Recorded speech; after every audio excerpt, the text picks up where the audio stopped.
off. We have History of Ascension. Ascension was Book Guardian Collection. Okay. History of Notting Hill, Guardian Collection. History of the Citadel, already in the collection. History of Kai. Aha, this one is not. History of Kai. Kai is the largest and most central island of the Island Republic in the Southern Gulf.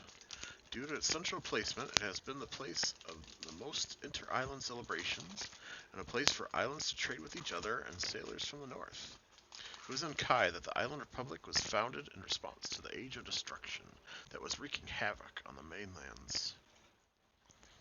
Today, Kai is becoming a city to rival the rest of the realm with its economic stability and wealth of resources. Here's a book. History of Riverton. Alright, another one. History of Riverton.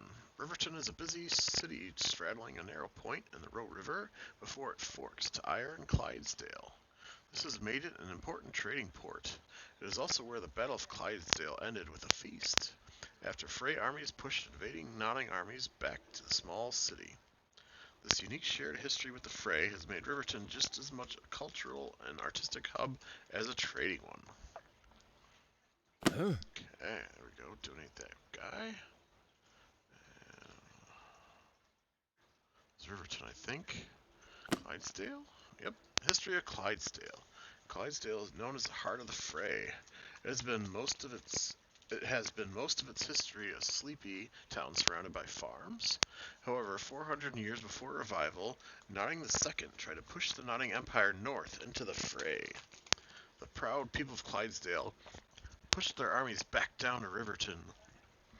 A feast was held and peace was declared between the two nations, solidifying the borders just north of Riverton. Ew. Yes. History of Eldham Harbor. The history of Eldham Harbor. Eldham Harbor is the most northern settlement in the realm. Even among the hardy people of the Frey, it is considered a place too cold and too windy for most. The rocky shores also make it a dangerous destination for sailors. Aye? Okay, there we go. Donate that guy. Egglestelter.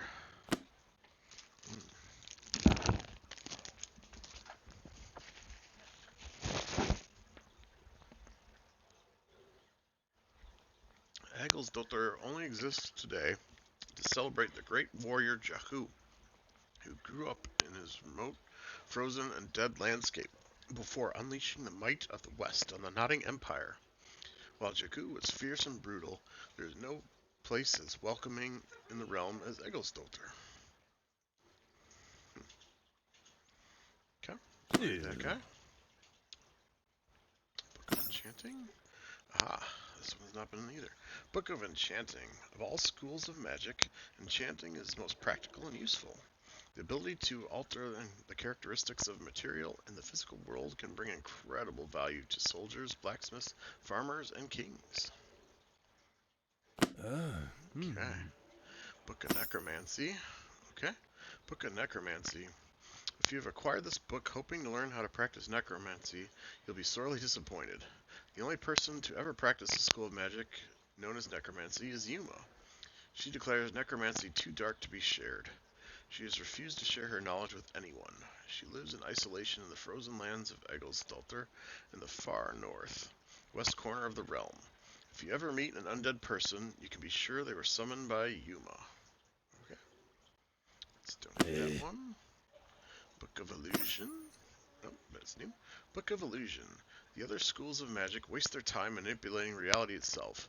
Illusion is a simple and effortless magic of manipulating perception instead. Nothing is more powerful than people, and it is through the rich and powerful that the most difficult outcomes can be realized. If perception is reality, then things can be exactly what they seem to be. Hey. That one. Take a bite of my ice cream. Sorry.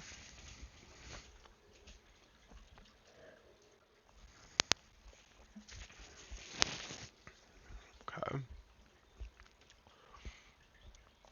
Large Animals Encyclopedia. It's already in there. Go through it really quick though, if anybody wants to see.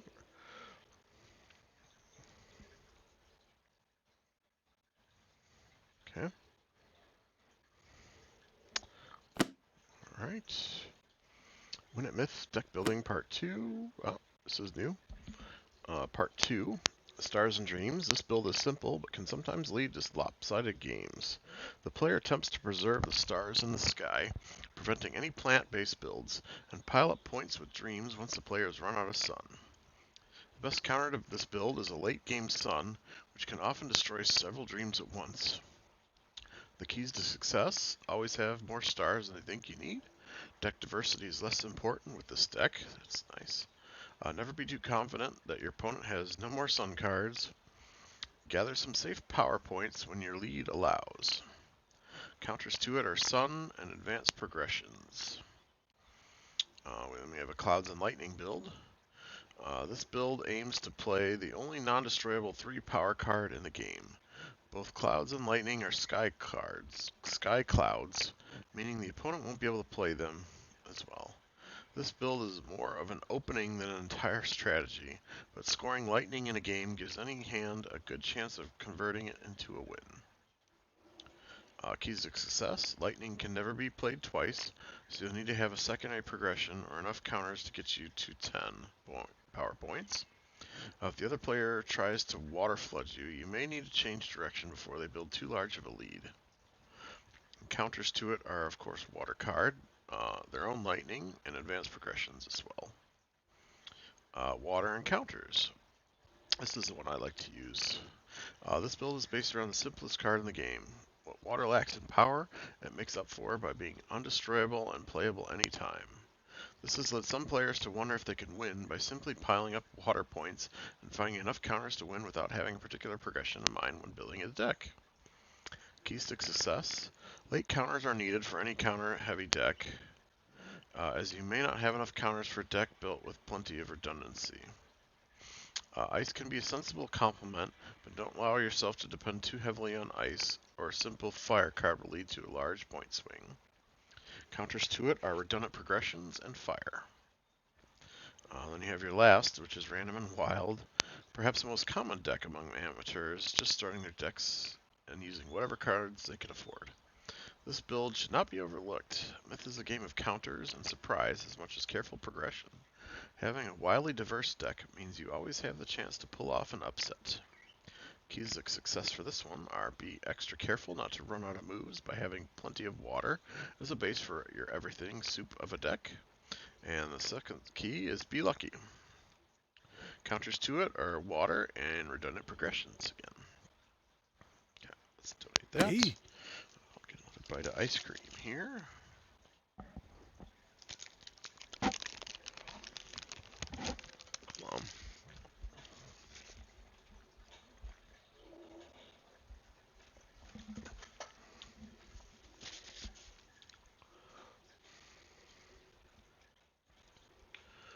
Okay.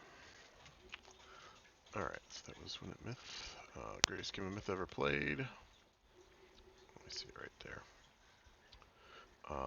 9 elements. Oh, sorry. Let's fix that. There we go. The 9 elements. The 9 elements. All around us, the natural world swirls in a delicate dance. 9 elements make up the building blocks of our reality. Understanding these elements will give deeper insight into our brief lives. Space, the first element on which every other element was placed on. Sun, the element that provides the heat to set the dance of elements in motion. Moon, the moon balances the sun to keep the delicate dance of elements moving on day at a time. I think that's one day at a time. Let me mark that down.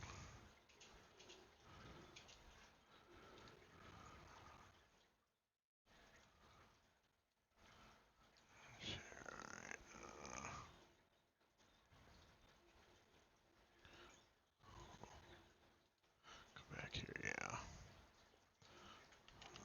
9. That's right. 9 elements, yeah. And that's on moon. Moon. One day at a time. Okay. Alright, ground. The ground is a base for which other elements can stand against. Water. Water is the element that moderates the other elements. Wind. Wind is the element that fills all remaining space, ensuring nowhere in the dance of elements lays empty. Wood. Wood is the element that enables life. Many say that humans and animals themselves are extensions of the element of wood. Fire.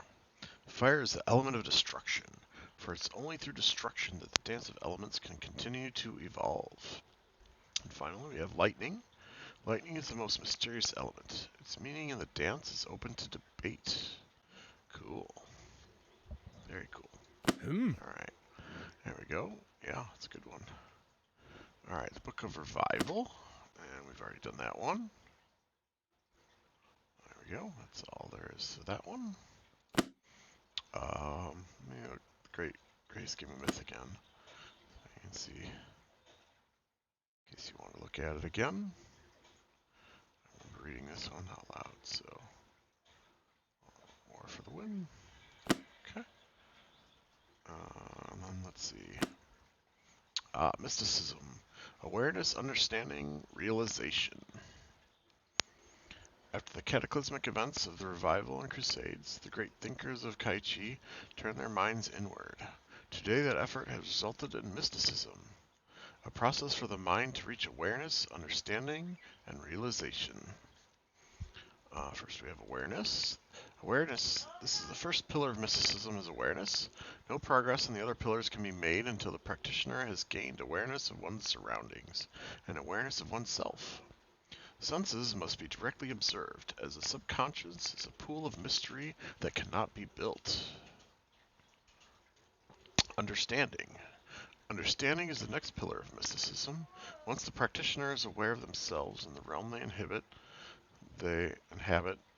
they can begin to understand the truth and reality at a fundamental level.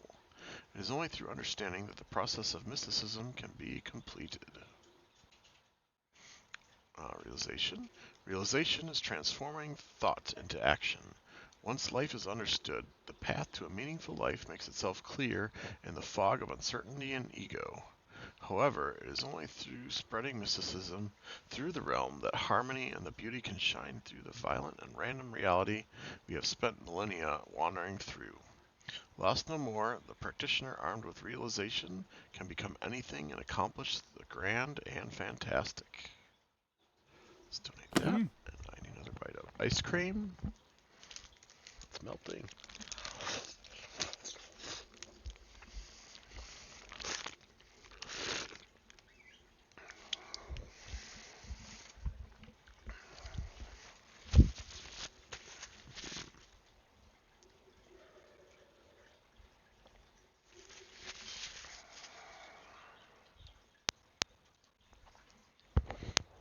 Okay. There we go. I managed not to bump the microphone. Battle of Ire. What has already been read. Feel free to pause if you need to and read it again. The Legend of Jakku. Here's a new one. The Legend of Jakku. Jakku was born 60 years before the Revival in the remote village of Egilsdottir, in the far northwest of even the most western nation. When he was a young man, he moved to Kazujan. It was there that he discovered that the city was frequently raided by Easterners, and culturally significant relics had to be hidden. Jakku spoke in the town square and convinced the people that the fight must be brought to them. It is said that the army was assembled of half of the men and women of Kazujan. They marched on Notting Hill. The armies of Notting was miles away, attempting to conquer the northern lands of Frey in a petty war. Jakku and the people of Kazujan overwhelmed the unprepared guards. They went unopposed as they reclaimed western relics and took a fortune of gold and jewels. Christoph II fled and appealed to the Magic Council. However, Conjuration was killed by his own beasts on the way to the battle. However, Jakku saw a dragon fly over their camp, and having been awestruck by its beauty and dangerous power, led his people back to Kazujan with riches and revenge in hand. Jakku ruled Kazujan for half a century. The city returned to a stable political anarchy upon his death. Eh. There we go. Alright, and then Notting the First, Birth of an Empire. Aha, new one here. Notting the First, Birth of an Empire. Notting was born 512 years before Revival, in what is today referred to as Notting Hill. Before Notting, civilization was little more than loosely connected peaceful tribes barely surviving. At a young age of 12, he had invented several new agricultural tools. At the age of 20, his genius revolutionized metallurgy. By 30, he was ruler over several settlements and had introduced the very written language you're reading right now, which he used to establish land taxes, which he used to fund armies, which he used to conquer more lands to collect more taxes. By the time of his passing, his empire soon stretched from Boone to Hollow Lake. He left behind not only a grand personal legacy, but the foundations of our realm spanning civilization. May he drink with the gods in heaven. Alright. Tale of War Merchant. I've already read this one. Feel free to pause if you need to. Okay. Battle Report Danburg. There's a new one. Battle Report Danburg. 198 years after Revival, the Redlands army of 500 infantry, 50 archers, 20 horsemen, and 3 catapults approached Danburg Fortress from the north. The army kept a safe distance as catapults spent the next several days failing to cause structural damage to the fortress. The army then approached closer, and archers rained arrows on the fortress for a few additional days until the supply of arrows ran low. Finally, the army approached the fortress to attempt to rush in during a brief moment where the gate was open. Only a few horsemen were able to get in, though. They were quickly captured and held prisoner. The general of the Redlands army approached the fortress unarmed and negotiated the release of the horsemen in exchange for a ceasefire lasting 2 seasons. 2 seasons have passed, the treaty has been honored, and currently no armies appear to be approaching Danburg Fortress. That's one of the fortress in the middle of the land. The encampments are, and the quartermasters. Chronicles of the Crusade. New. Chronicles of the Crusades. After the passing of the Savior and the burning of Revision, the realm was in bittersweet celebration. Magic had been defeated, but the Savior was no longer there to lead, leaving behind only a young child. Men from around the realm agreed that while the organized forces of magic had been fully dissolved, the many wizards, sorceresses, and conjured beasts still lay among the lands, both raging in the wilderness and hidden in the cities.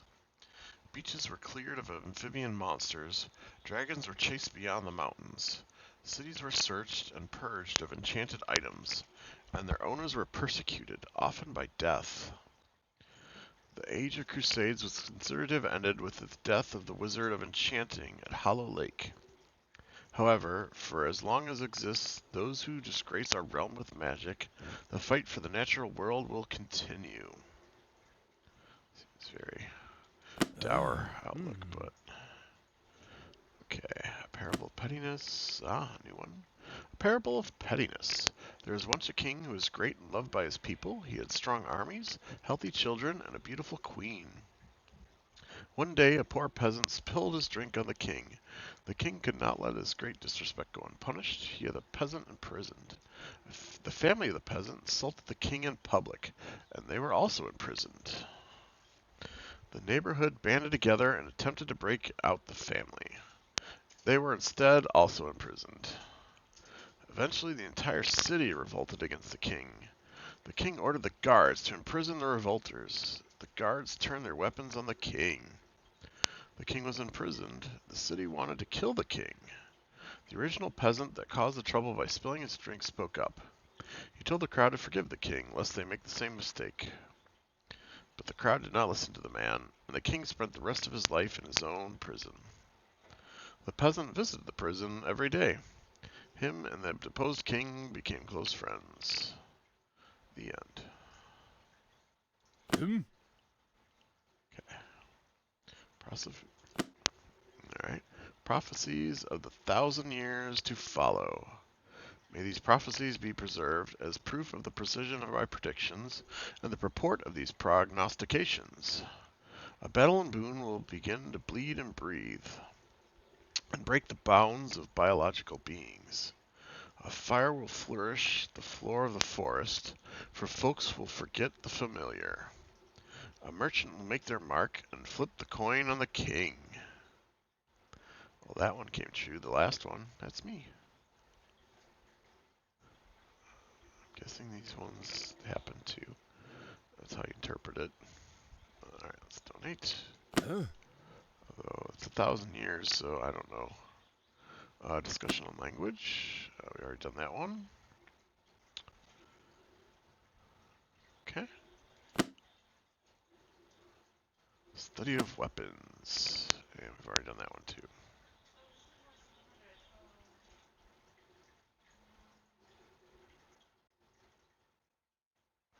Okay. Essay on military strategy. We've done that one as well.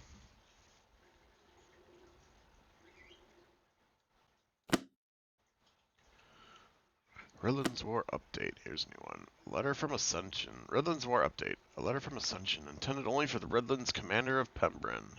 500 men will be leaving from Hollow Lake on the conclusion of harvest. They will be equipped with 500 swords, 300 shields, and 24 horses. Ensure these men are used to push on Notting Hill this winter. Glory to the Redlands. Mm-hmm. I wonder if we could trade that to... Well, we can't anymore. We traded away. Okay. Letter from Yoko. Let's see if it lets us put both of them in. That's curious. Letter from Ryuko. I have heard of your brave sacrifice after being confronted by our mad king.